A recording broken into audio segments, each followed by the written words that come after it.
There we go. And welcome back, everybody. It's official. We're back. And this is a very, very special episode, mainly because I've been on hiatus for 5-6 months, whatever it is.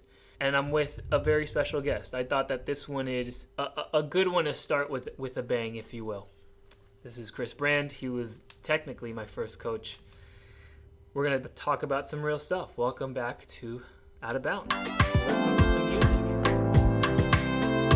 We can't hear. Unfortunately, we can't hear. We don't have headphones on. That's okay. But I know that the music is playing. Pretending. I'm not going to edit any of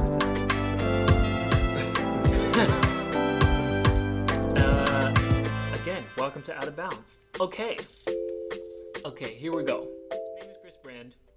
Chris, tell them a little bit about yourself and about your relationship with me. I'll do my best. Everyone who knows me knows I like to talk, but under this setting, it's like the awkwardness of where do I look? Do I look down? Do I look at you? Do I look at the camera? So there's definitely plenty of awkwardness, and hopefully I'll just kind of flow into it. Yeah. A lot of what we discuss that we're going to talk about really is obviously related around gymnastics, but not things that I wanted to talk a lot about the things you experienced because you have amazing stories. And it's not the physicality, the technical aspect of the sport. It's really what we wanted to talk about because it relates to every sport.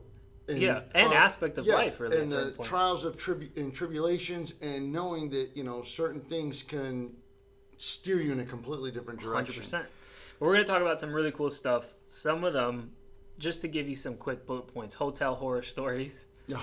At what age he started coaching, things that happened with my stepdad, because he actually trained with Ying when he was younger, and then he transitioned into coaching with him. And that's why I say he was one of, honestly, I think you were my second coach ever, because my first coach, I don't know if I've said it on the podcast yet. I'll probably do a story about that. But my first coach is the one where, my mom took me and then they told me not to go back. It was that one. But then I'm going to be completely honest. It was because of Chris that I was able to have the very specific characteristics that I had as a gymnast that allowed me to be confident enough in myself to throw all the things that I was doing and just be a badass competitor that I was, honestly, because I had him as an influence. I'm going to tell the story about the vault runway. That's probably my favorite story. Everybody has issues with their steps, right? I was like, I don't know where to start to make sure I can jump on the vault and do it properly. Chris would get so upset at people because here's the thing. We only had an allotted amount of time, and they would take up all that time just figuring out their steps. Well, just my concern wasn't at practice. Right. Is that when we got to the meet, right? And if and let's be honest, some meets are completely organized, and there's some that are a disaster. Good. So you're time restricted, and you basically got to nail down your warm-ups, or you're basically going blind into the competition. Your warm-ups are gone, and all you have is this. And it wouldn't. None of you guys really did too much, but when I would go to the competition and watch someone line up and literally go steps, heel to heel and count their steps all the way, I'm thinking I would be like, what the hell is this person doing? Because you're sitting there and saying that your stride is going to be the same every time you go, and that's not the case. Not taking into account adrenaline and all these things. But so one of the things that happened that it's ingrained in my mind, and it will be for the rest of my life. We were all learning, round off flipping on vault. I think some of us had it, some of us not yet. And so it was a big deal just to flip over the vault. And there was 2 people that they were doing the heel to heel thing. And Chris he was going out of his mind. He was like, you don't need to know your steps. Just run and go. You'll figure it out. Do 1 or 2 turns. That's what your warm-up is for. And they were like, no, and he was like, you want to know your steps? In the gym that we had, the runway used to be literally on the door where the garage was. You open up the door and you're outside on the street. Chris opened up that door, walked outside of the gym, came running back into the gym with his shirt over his head like that, halfway down the runway.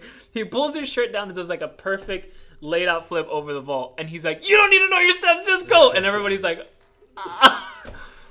Because of that, a couple years later, I was doing the one with the full.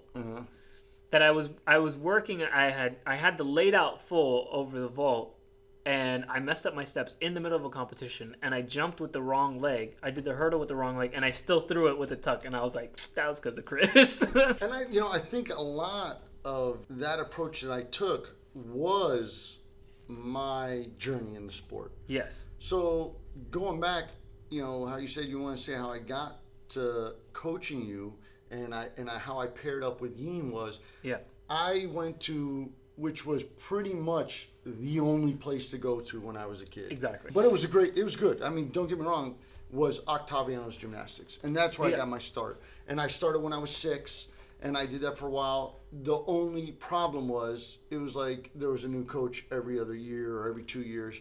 Right. And I remember I had stepped away for a bit. And I actually was doing high diving. The University of Miami used to have a program like an for academy kids. program? Yeah, it was for kids. And I was doing it. And, I was already doing dives off the 10-meter platform. I was 11 at the time. And Jeez. I remember there was 2 girls, Stephanie and Jamie Caldwell, that had there was a summer program. They came, and they happened to train at Octaviano's.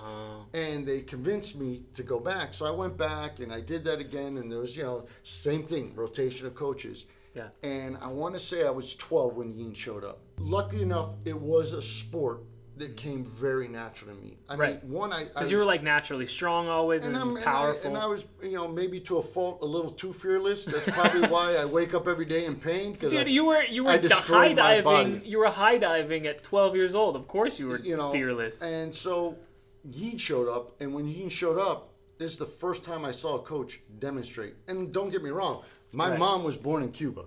Right. But my Spanish is definitely flawed. So you also don't seem like you're Cuban. And his English was 0. So me and him would basically communicate by demonstration. Yeah. So I'm looking at him, I'm looking at the other coach, I'm like, I'm going to train under this guy. He would find he was really young at that point. Yeah, he was 25. Like 25. 25, I think, at the most. Yeah, he was not far removed from his competitive career. For sure. I mean, he would find the oldest kid in the gym, take his grips, and then start doing takachas, from a cast, and one after another. I mean, Yin, at 13 years old, I never competed, but at 13 years old, and there's several people who would watch me, I would do triple front over the bar for a dismount, or double front half over the bar. So that's insane. It was crazy. And then, what happened there? There was a falling out there, and I don't want to go into it because a lot of that, it wasn't my part. It was between Ian and some other staff members, and they made amends over the years.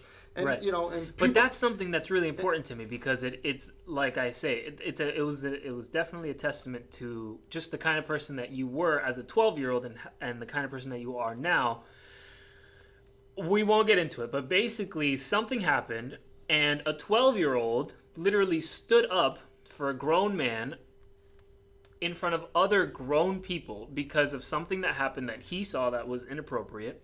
He didn't like it, and he decided to say something about it. And now, there's adults that don't do that. Adults that, are scared to speak up. And this person, at 12 years old, stood up for somebody that he had just met a year ago, if that. Yeah, at that point, I got maybe a year and a half of training with him. Exactly, if that. And there was the crazy part. So when that happened, at that point, Ian felt he couldn't stay. Well, I just basically blew up the other guy's spot. I'm not. And this was tough. Don't get me wrong. My friends. Yeah, all your friends. Josh Schweitzer, Eric Wortman, Scott Rudolph. I mean, there was a ton of guys at the studio. Those were the guys I did stuff with outside, and I had to leave that. And I remember Ian wasn't sure. He's giving me an address, and he's like, "Go to this place." Right. And so I show up there, and I trained for 3 weeks before, and that's Miami Artistics. That's with Norland. Another great guy. Norland was a great guy. Yeah. That man accepted anyone into his facility. Yep. And that man, I couldn't tell you how many people he probably trained for free just because they didn't have the means to go about doing it. And that is one individual very early on in my life that I came across. And I, my relationship with Norman was never very close, so I don't think I ever had the opportunity to convey that to him. Right. But he was someone early on in my life that I got to be introduced to that I highly respected because he went above and beyond. Exactly. And it was amazing. And so then Yin finally showed up, and I always felt the silver lining. I found two guys that ended up becoming my best friend, the twins, Chris and Kyle. Right. Who before that I used to see and compete against them at competitions. Yeah. And they were feelers themselves, right? Oh yeah. There was Michael and Joel, who I Yeah, ended up coaching Joel later on in his Yeah. life when he ended up at Universal. But that ran its course too, and then I had to go, and then Yin ends up at Tumblebees.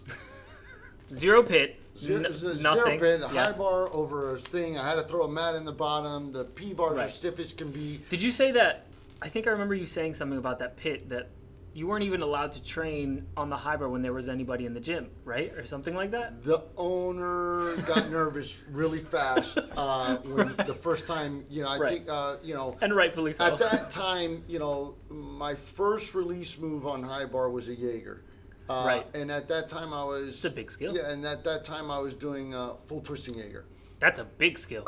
And Yin would do it, so Yin would kind of wait till the owner left and to incorporate that in my session. And listen, I understand it's a business. That's what the woman was trying to say. It was liability not, and all that stuff, but it was not also set up for gymnastics. Right. It was a rec place. It was to make money. So I had to work my way in there to where that's where I actually started coaching. Right. As a matter of fact, my first gymnast as a coach was Alex Barrera. No way. And that was a teammate of mine. We grew up together. Little square mats, carpet mats. I had to set out, and they sat on it. So that's where I started doing it, and it kind of allowed me to get the gym time I needed and train. So you were coaching at that gym? And training. Were you getting paid? Yeah. You were getting paid? Yeah, I was. Oh, absolutely. That's good. But it got to the point where, it was I felt like I was a doctor on call, and this woman just had me, and I was like, I couldn't do it anymore. It was getting frustrating training on, this equipment was not set for guys competing at an optional or a higher level. For sure. So I kind of went up to Yin, and Yin goes, listen, take 3 weeks off. He's like, meet me at this address. This is now. the third gym now. Now I'm going to another place. So meet me at this address. I'm taking this whole team. So I got there. He took the whole team. Every boy went with him. Jeez. Yin, what people don't realize is Yin, since he showed up in this country, had been stocking equipment. Every time he had money, he bought a piece of equipment. But where was he putting it? In a warehouse. I just knew he was a storage unit. And I think at some point he would collect it and then have to get rid of it because it didn't make sense. Right. And but his aspirations was to open up. Right. And I guess is that's where he met Kiki and Tanya Garcia with Adrian. And that's where the idea finally became a reality, and Universal Gymnastics was created. They were the original owners of. They were Yin, Tanya, and Kiki were business partners. Kiki Garcia he's a character. He was part of the Miami Sound Machine. He was on percussions. He was the drummer. So that super famous Gloria Estefan song and if you watch the video, you can see the literal crazy dude with the glasses on the drums, and falling back. That was Kiki. He was one of the original owners of Universal Gymnastics, which is insane to think about. Yeah, it was a journey, and so then when we get to Universal, I start just training. Right. And Yin actually started to build a real team real fast, and so he actually. He had a whole team already. Yeah, and then but I'm saying it grew, and he asked me, well, hey, I need your help coaching, and I really fell in love with coaching, and I basically barely trained, and I just coached, and that's the start of where we really grew that gym. Right. And then just fast forward. And this was the point where you were still way more convinced that. How old were you? You said 16, 17? 16 when Universal really took off. Which, by the way, is absolutely insane to me. It is absolutely insane to me to know that you were that young.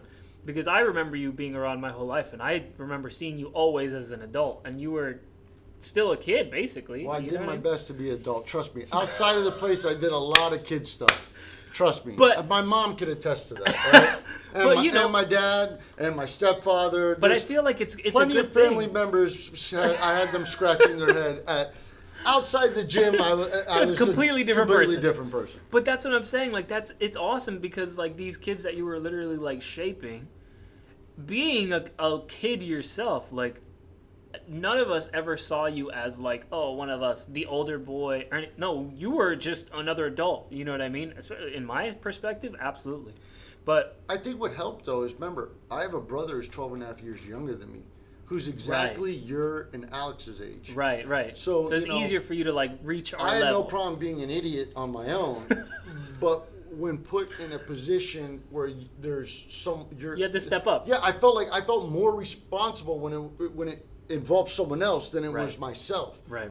And and so I think that's why it was easy for me, and the first years were great, and if you fast forward, ideology and different ways of thinking is where we finally split fast forward 6 years later. But I don't want to fast forward just yet. That 6-year journey was fun, though.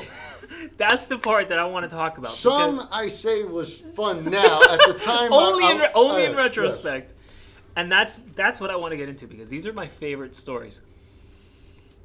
Tell me about, because you were the only other coach in the gym, and especially for the boys, it was just you and Ying, which means that anytime we would go out to competitions... Well, there was one that helped early on before I transitioned from training to competing when I first got there, and Oscar. Oh yeah! Of course. Another Oscar. Another great human being. Yeah, he is. Yeah. Great human being, good heart, big heart. I saw him 2 years ago in Argentina. Yeah, he was always great dude. Great guy to be around. But at a certain point, it was just the two of you, and then whenever we would go out to competitions, there would be no coach because he would obviously want you there. Because I mean, most of the team would go out to the competitions anyways. So I know the answer to this question, but I'm going to bait it because for you guys. When you would go out to competitions, each of you would have your own hotel rooms. You would go out, you would have nice breakfasts, and everything would be super fine and dandy, yeah? Yes. That wasn't the case. I mean, I was 16, so I jokingly say I think he broke some child labor laws with me. With how many hours and what I did. And like, just, those critical years were my junior, senior of high school. Right. I was literally at that SAS, School for Advanced Studies, SAS.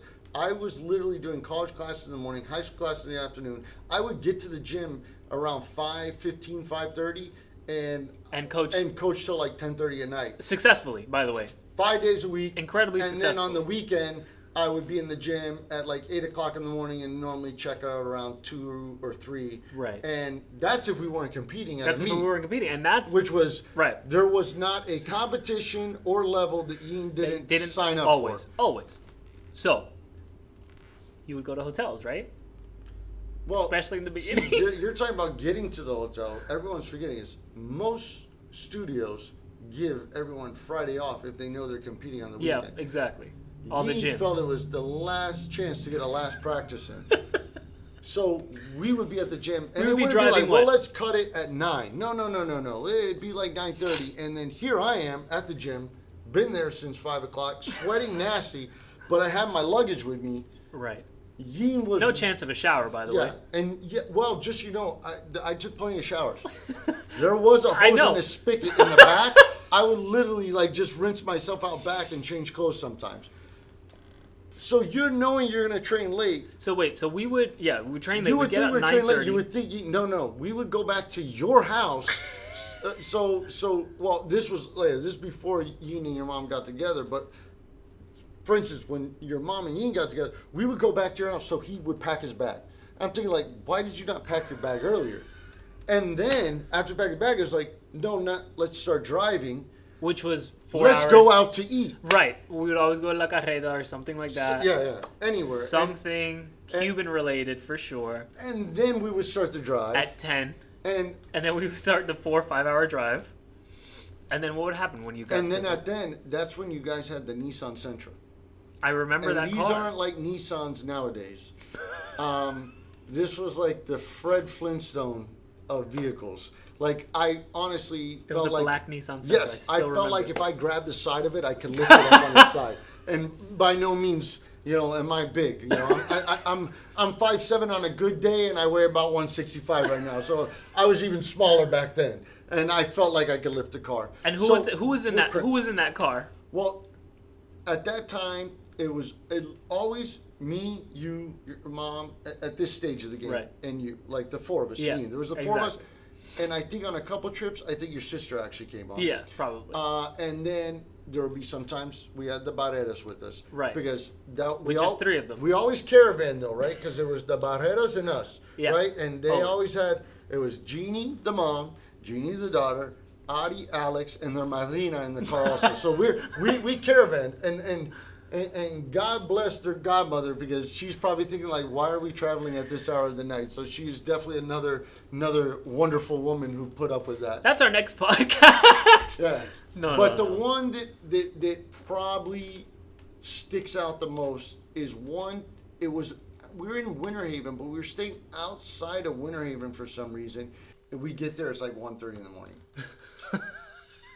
He wants to blame it on Tanya that she didn't book the rooms properly or something. But just counting off the people, me, you, your mom, Yin, the three Barreras, their mom, their madrina, one hotel room.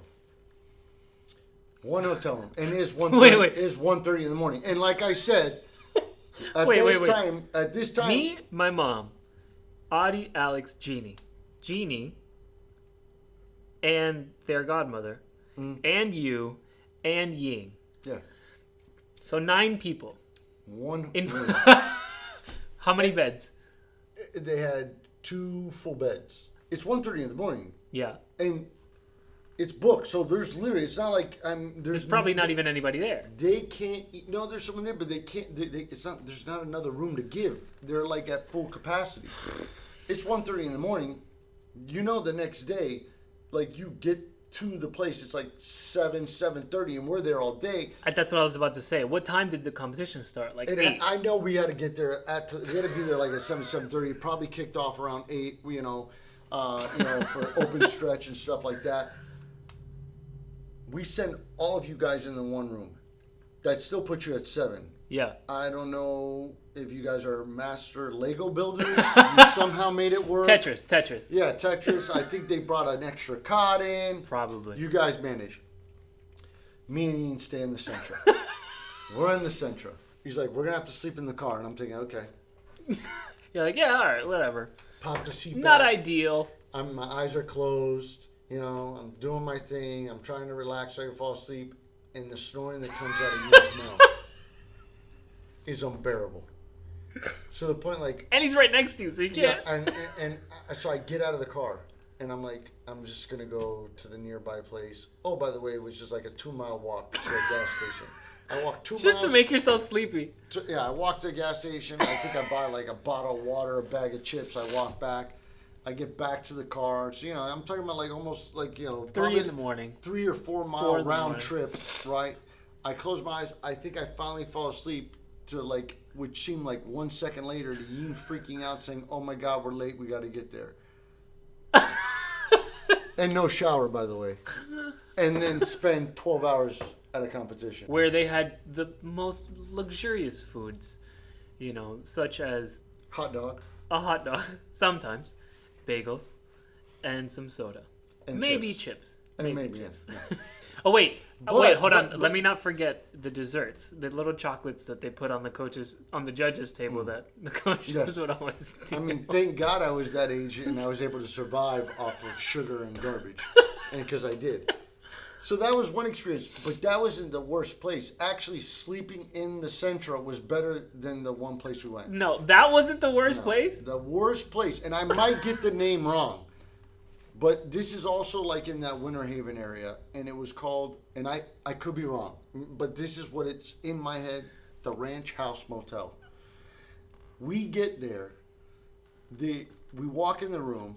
As we walk in, the wall where the bed butts up to, there's a roach or roaches running across the wall. Just a rainbow of roaches. Yes. Every sheet has cigarette burns in it. Oh, dude. The bathroom was so nasty.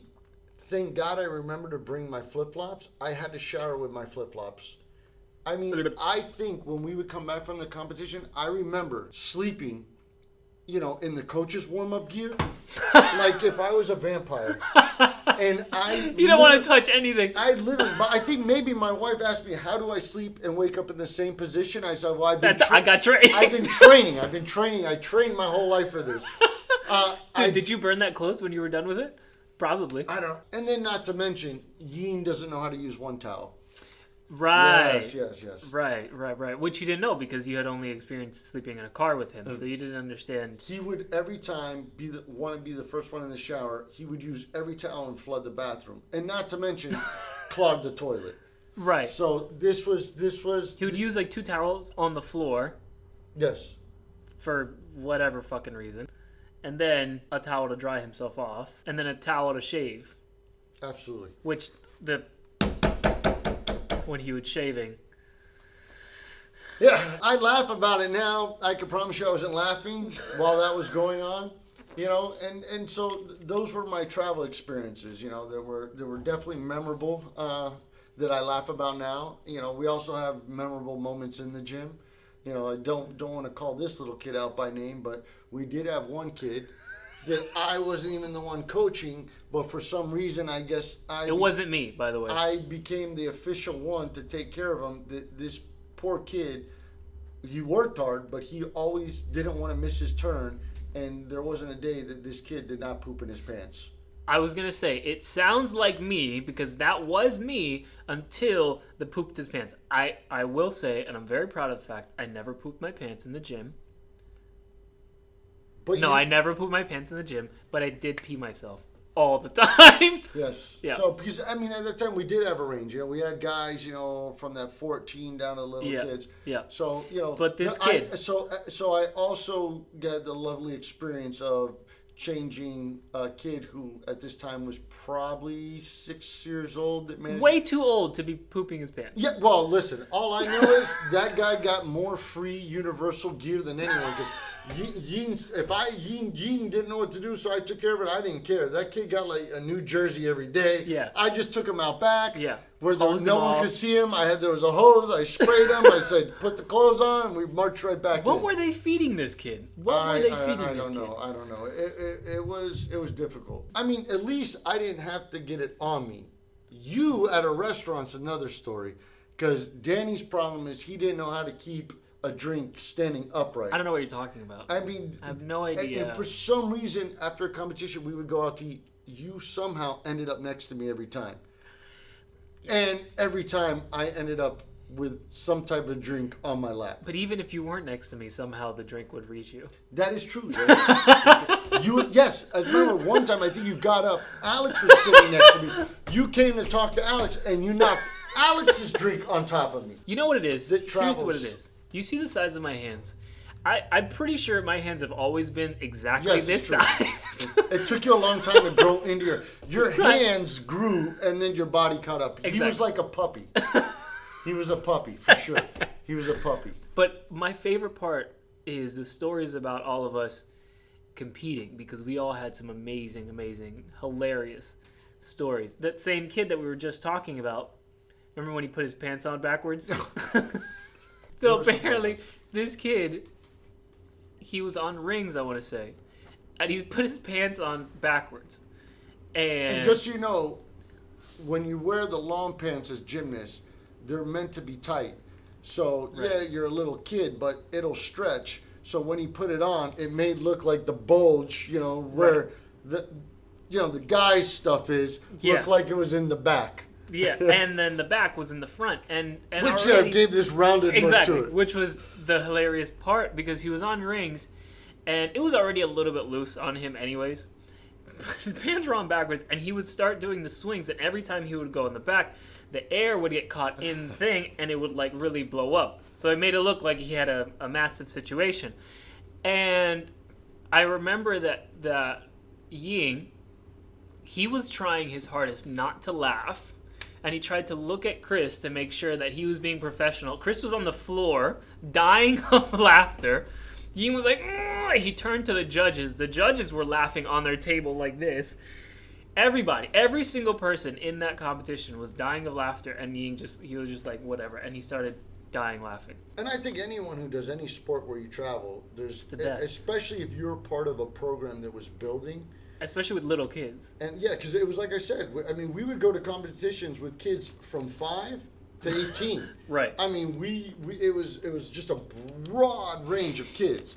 You know, especially when we started taking guys in that were doing their tail end of the creed, like Gustavo. Yeah. You know, so all of a sudden you're talking about not even 18-year-olds. You're talking about elite level gymnasts. Yeah. I mean, and you got Gustavo. I think he was the Brazilian national champion at one point. I think he actually went to like He World Cup or something. He won the year they held. I think it was Junior Worlds. I think Junior Maracaibo, Worlds, Russia. yeah. I think it was called. He Yeah. won gold on vault. On vault, yeah. So now you're talking about this level to this level at competition. So Right. it was you know, Right. you're having like an adult conversation with a guy like that. You know, one session and then another session you're like, please put your pants on correctly. So yeah, it is very unique dynamic that we addressed. And that was believe it or not, that was the fun part. You know, and then getting the more serious side where, like I said, I don't like to bring names up. I don't like to discuss cities, but then when they're the ideological, you know, the ideology took a fork in the road. You know, and things change. That's when you start to see the negative side of any sport. For sure. The sides where, you know, you see sometimes coaches ruin careers. I've also seen parents ruin careers. Oh yeah. You said there was this one kid. Yeah, and I believe, you know, what the family wanted versus what the kid wanted didn't align. And I think the kid really loved gymnastics and really wanted that, but rather than just being supportive, you know, the goal of a parent is not to be the coach. The goal of a parent is to be supportive. It's reaffirming their thoughts. Yeah, it's helping them. It's guiding them to the right decision. Let the coach be the coach. Right. And I think that stunted, or like a light switch, turned off the kid's career. Where there was guys who came and basically said, "I'm done." Right. And I think that if the parent would have just been supportive, you know, it's a completely like my kids. You know, they're dancers. They're at another studio now. At the end of the day, my wife and my job for that scenario was only to list pros and cons. Yeah. At the end of the day, they have to make the decision. Mm-hmm. And people say, well, you have a daughter that's 12, another one that's 11, you know. Well, obviously, if their decision is a place that I feel is going to be, you know, detrimental to their growth or to their health, I'm going to say something. Yeah, but that's also your job as a parent. But when you do have multiple options on the table that are all very good from a competitive, from a healthy mental standpoint, then let them choose at that point. Yeah. List the pros and cons of everything, but you're just there. You have to be the support system, not the coach. Yeah. And like I tell everyone, there's a lot of talent. Mm-hmm. There's a lot of talent. What you can't teach someone and what you can't force on someone is drive, motivation. You know, like me and you were talking about it before. Let's take another sport that's more recognizable on a professional level, like basketball. Mm-hmm. Jordan, Kobe, they had LeBron. Yeah. They have. There's people equal to their talent. Yeah, for sure. What it is it's the consistency of that, like, incredibly hard work. And like what we were saying, we were kind of comparing Jordan and Kobe, whereas I feel like we're in agreement in that Jordan might have been way more talented. And that's not to say that he wasn't a hard worker, because if he wasn't a hard worker, he would not have become Michael Jordan. But I do believe that Michael Jordan was probably more naturally talented than Kobe. But the thing is that Kobe's work ethic and just his mentality. Which, by the way, he got a lot of that. One of his mentors was Jordan. Yeah, and because of Jordan. Jordan. But he took it to the other. I don't know, man, because Jordan's competitive level. I mean, like that 30 for 30. The competitive thing. If you watching that 30 for 31, it was pretty crazy because it was like this man. I don't care if it's golf. I mean, I think if you challenged him to ping pong, I mean, cup stacking. You know, he was going to try to win. Yeah. But I mean, it's a work ethic, exactly, and you can't teach that. They reached the same level, regardless of how much talent one had versus the other. They reached the same level of absolute legacy because of that immense amount of work ethic that they had, for sure. And listen, and that what takes you over the top. Now you do come across just freaks of nature. Yeah. To me, to this day, you know, and I was younger. You were probably not even born or too young to even know. Yeah. Most phenomenal athlete I've ever seen is Bo Jackson. I mean, the speed and agility of that man. Did he do 2 different sports? Yeah. Equally successful? I mean, some will argue that if his hips didn't go or if he devoted, he could have been a football and baseball Hall of Famer. People say definitely football, baseball probably not.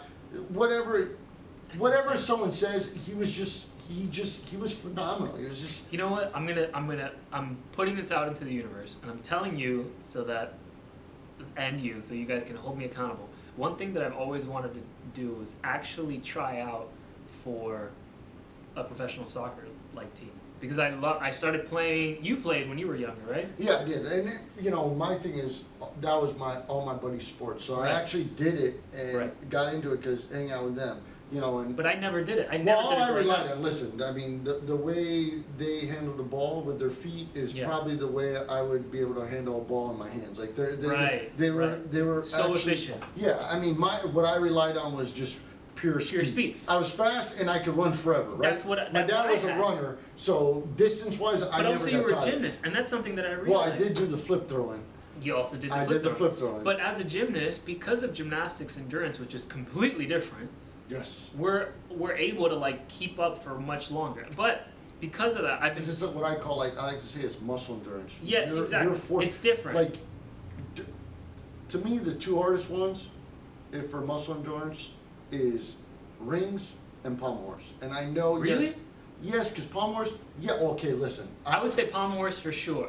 You know what? Rings too. Well, but rings is more static. Well, yes, but I think you're coming out of frame there. Oh, I'm sorry there. So the thing with rings though is like, yes, it's static, but once you get that high level and you're doing an Azarian and then you're pulling out of that and you're going to the static strength of it. Yeah. But then all of a sudden you're going from there to swinging and stuff. To swinging elements, to giants, and then you're doing this. So yeah, pommel horse, yes, that's the brutal. I feel like pommel horse is definitely way more of a full body endurance, whereas rings is definitely way more upper body. It's not to say that you don't need your lower body. And especially if you're not gifted in pommel horse and have the extension. Yeah. Who was the guy who won the medal for the U.S. with you? Nador. Yeah.